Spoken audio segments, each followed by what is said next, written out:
you're trying to do a game while you're answering a question, and you have a monitor about the size of an iPad. And on half of that monitor, you see the 3 box of the 3 people that are, part of the Manning cast, and we were 3. And on the other half of the monitor, you see the football game, so you can barely see it. And meanwhile, Peyton and Eli are totally hooked up.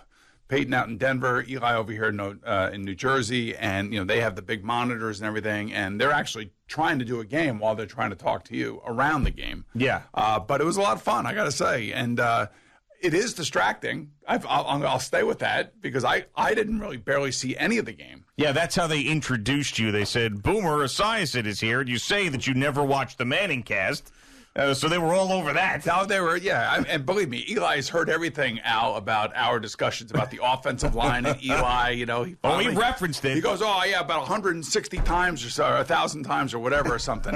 I said, Eli, you never sent a thank you note to me back in 2007 when I stuck up for you. Right. He's like, or 2012 when I was sticking up for you. Yeah, and he goes, that was the 2 times out of 160 times, I think is what he said. And Jerry Recca will have some of that sound coming up in a little bit because that was very funny. That was good. It was great. I had a good time with those guys. They're funny, and right after I got done with them, I got a really nice text message from their dad, Archie. Oh, really? And Archie said, me and Olivia sit here, we watch these every week, and we rate the guests. You get 5 stars. So as long as I'm good with Archie, I'm good with everybody. That's all that really matters. 5 stars from Archie. Yes. So wow. Do you think he texts everybody and says 5 stars?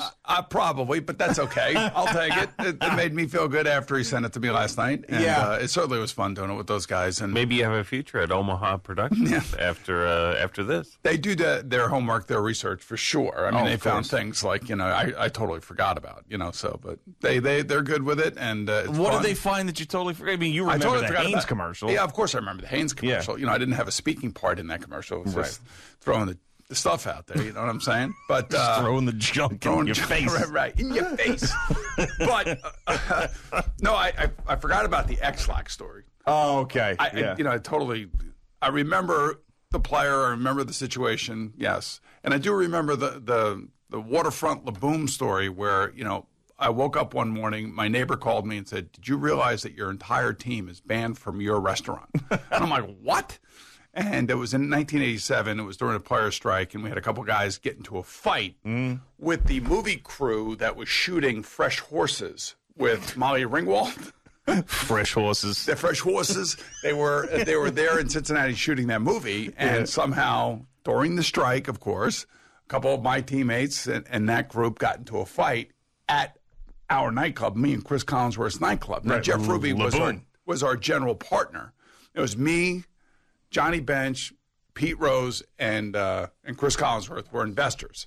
And a couple other people were investors, too. And I'll never forget, my neighbor said, your team is banned from your restaurant. I'm like, what? And I wake up, and there it is, right on the front page of the paper. There's a whole article there talking about how the Bengals were banned because of fighting in the restaurant.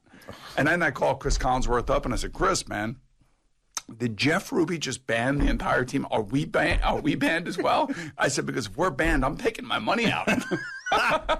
Yeah, well, Jeff Ruby is a guy who's a promotional genius, too, by the way. And because the players were getting roasted, you guys were getting roasted at that time. So he was probably thinking, this is perfect. He's the guy that I'll never forget this. He has a restaurant down in Louisville. So the Churchill Downs and the Kentucky Derby are getting ready to go. And people will remember this. I want to say this is about 10 years ago, I think.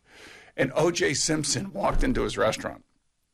She was going to go to the Kentucky Derby, and Jeff Ruby politely said, "We don't serve murderers in here. You're out of here." Politely? Yes, politely.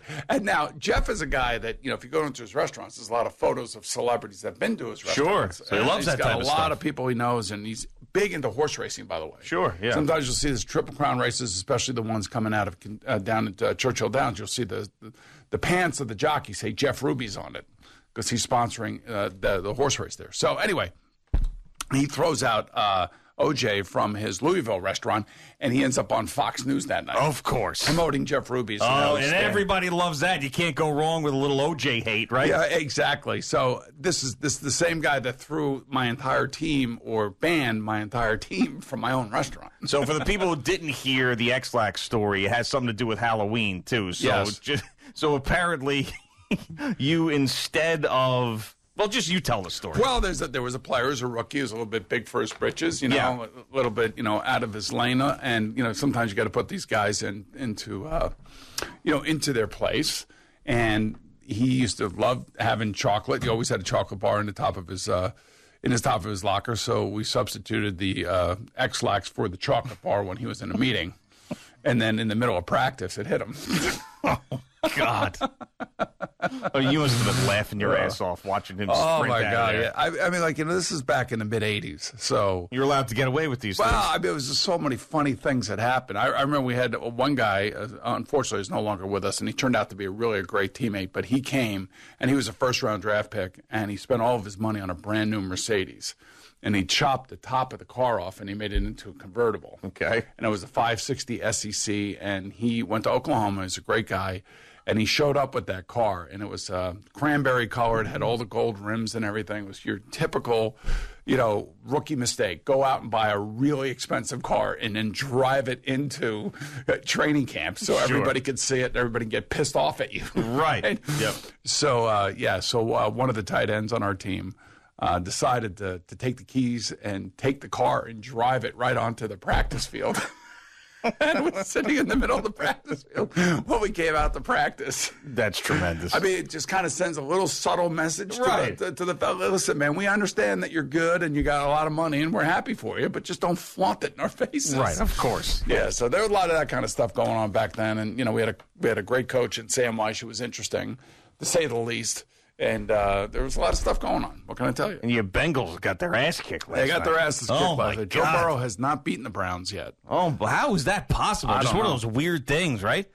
I can understand like the 49ers-Rams thing because the 49ers have been pretty good the last number of years, and the Rams have been good too, but the 49ers own them in the regular season. But, I mean, the Browns haven't been all that good, and the Bengals obviously are on the rise. It's just surprising to me that Joe Burrow can't figure it out against the Cleveland That's why Browns. anything can happen in these division games. That's the thing. That's really what we're talking about. And the defensive line last night owned the offensive line of the Bengals, and the Bengals never really did anything to kind of slow down the pass rush. They tried a couple chips, and one of the chips. The back goes to the left, and he chips Myles Garrett back into the right, and he Spins right out of it. Spins right out of it. And I remember that Frank Reich told me about Myles Garrett that he was the closest thing at his size that he saw to Bruce Smith. Mm-hmm. That he can contort his body and do things at his size that very few people can do. And man, he was all over the place last night. He was making all sorts of plays. He had the initial tip for the interception where it looked like the Bengals were going to go right down the field on their first series. So that part of the game I saw because I wasn't on the Manning cast yet. Yeah. But when I was on the Manning cast, I barely saw anything. Yeah, that's tough with a small monitor like that. And then the delay, and then, Eli's asking a question, Peyton's talking about the game, you're trying to answer the previous question. Distracting. You're right, it is distracting. Yes, it is. I know, I'm sitting there going, oh, when you guys are talking over each other, like, stop! I Somebody tried. shut up! I tried. Yeah. No, I know. It's almost impossible. No, I totally understand, but it was great. And then also they popped a picture of the two of us up there. There you go. I figured you'd be happy about that. Did you see that? I did on see your that. little monitor? I did see that with my Yeah, little look monitor. at this. There we are. Yeah, this is a who doesn't belong and why situation right here. The point is, I think your shirt matches usually what they wear. Yeah, absolutely. Look at that. So there's Peyton, there's you, there's Eli, there's you again, then there's me. And it says Omaha Productions up there. Look at that. It was very nice of them to do it. It was all great. I'm not an ESPN guy, and We know this. so what I didn't get is like I kind of let it out of the bag last week that I was going to do this. Right. And I was more than happy to promote it for them. Yeah. But I was told not to. This is bizarre. By the Omaha Productions people? I think it was more by the talent booker who was saying, they prefer to announce their guests on Monday, not beforehand. I don't know why. I don't know if they wanted. They don't want. I'm assuming they just don't want to take away from the regular broadcast.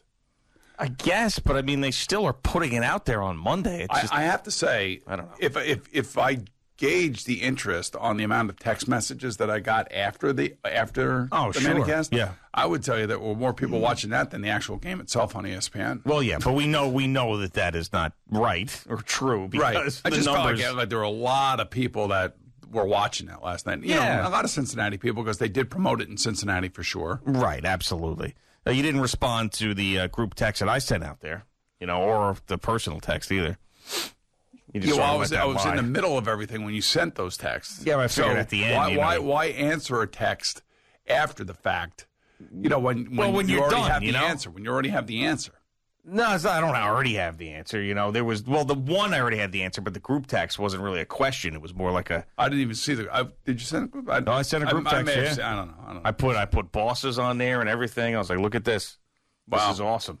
We got the picture of me, you, and Peyton Manning and Eli Manning. I was like, how great is this? The other thing I would like to bring up this morning quickly, and I'd like to congratulate Al and Jerry for their ratings in the morning. I read about their ratings and how good they are and how strong they are and what a great lead-in they are for us. Right. And I think they're getting like a 9.2 rating, which is amazing. And a they 0.0 salary. Right, that's exactly right. And they also referred to Al Dukes in the article as Al Hughes. Al Hughes and Jerry Recco are getting a 9.2 in their hour time slot. And that's Andrew Marchand, who's been in this town covering media forever. Right. He knows what your name is. I don't know how he made that mistake. Do you still have on your Twitter account Al Hughes Dukes? Yeah, because if a listener's looking for me, some people think my name is Al Hughes, so I keep it all there so it's searchable. Does he think maybe the joke is Dukes and your real name is Hughes? Maybe. Because he printed that, Al Hughes and Jerry Recco. I mean, it was awesome. I actually got a chuckle out of reading that. Well, Eric Spitz, who worked here in management for many years, one day came to me and goes, something's up with your email. It keeps bouncing back. He sent it to using my last name Hughes as opposed to Dukes. Jesus Christ. And obviously people know this, but it's all because of Chris Russo, who had no idea who Al was. When we first started here back in 2007. Al Hughes. Yeah, Al Hughes. And that actually involved Gio way back then. Really? Yeah. What did I have to do with that? So what it was you and I had both booked Jose Canseco. Oh, my God. Yes, that's right. And Mark Chernoff didn't want him being on both shows, so Mark decided he was going on the mornings. And then Russo was wondering, well, who booked him first? Was it Giannotti or Al Hughes? That's how it started. So pissed Al Dukes, off. Al Hughes, Al Dukes, and let me get the names right. Doug's good friend. Hughes, I was so pissed off about that. Now I get it, because morning, midday, like I would have done the same thing if I were Chernoff. But I worked so hard to get Jose Canseco on for weeks and weeks and weeks. I told this story before. I had to do a fake interview with Lindsay Lohan's dad to try to get Jose Canseco on, because I went through the promoter of Celebrity Boxing, and he goes, I'll give you Jose Canseco if you do an interview with Michael Lohan. So Joe and Evan, somewhere in the archives at WFAN, there's an interview with Joe Beningo, Evan Roberts, and Lindsay Lohan's dad. We never aired it because I was waiting to see what would happen. So I'm working, and then all of a sudden, Chernoff's like, he's going to go on the morning show. I'm like, son of a bitch, And then what happens? He hangs up. He hangs up. So, like, I walked into Chernoff's office after that and just stared at him. I was just like, But that was great. That's what we wanted. I was like, we would have, but I know, you wanted, but I was thinking we would have gotten more out of it. At the time, it was more like out a of battle. what? It was a battle at that time. You got to respect my passion and my grind. Like I was like, we would have had him on for 25 minutes and made news, and they made him hang up in 3 seconds. Guys, if you're going to be attacking me on this book, that's the absolute truth, I'll hang up on you right now, so you better start respecting me. Well, if you want As a matter of fact, goodbye. Goodbye. Hang up. Goodbye. Yeah, hang up. Yeah, but at that time, I was a young piss and vinegar. I was trying to do my job. Right, so Dog loved that stuff, of course. Right. Inner workings of the radio station. Who booked him first, Giannotti or Hughes? Who was it? Who Al Hughes. By the way, it's sort of ironic, this, but Jose Canseco this morning was tweeting a whole bunch about the Yankees and Aaron Judge. Have you seen this? He was calling him Karen Judge, and the Yankees are going to end up in last place, and all this stuff this morning. He was calling Aaron Judge Karen Judge? Karen Judge, yeah. Because he didn't take steroids? I don't know, man. I'll go back and look at them all, but he was tweeting about the Yankees this morning. Okay, we'll have Jerry Recco from home coming up in a little bit. His update will have some of the Manning Cast stuff and plenty more.